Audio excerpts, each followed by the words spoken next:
Pupuntong may sila ay maganda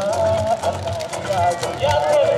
kamsawa sa iyo po sa ko ang pinong na siya ng usawa ang sipinay. Yola at emang siya po, winyo ay nagbago. Ang ako na, gusto na. Yusan at pinagay na Munggan sana lang ay sangsura Hindi yu ay ninitignan na Sa luyunin mong siba Ang pinagpapala Yung ang bigay at emang sipa Magsipa Victoria!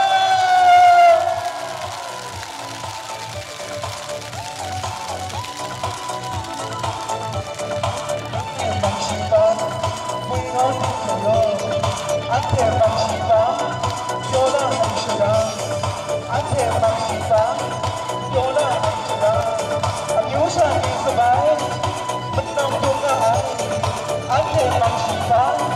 Yola ang sila Ang yusan ay sabay Matang bungaan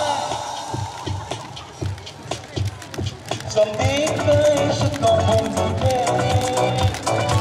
Kung baliang ang tao niya Ang sangayan Kung sa umituay Ang sibagola ay sira Napuputong may sila Sa ikonin na ang tao niya Huwagan maga Siyang ang sinangyan Yolige at emang siba Kung mamuhin pinahanda Yusan at pinagay na Sana lang ay sangsaya Tujay niyong initignan Ang nanigas sa pinay Yung matigay mang siba Sana yung pagpaplala Mamuhin pinahay siya Ang nawin ay pinagay na Sana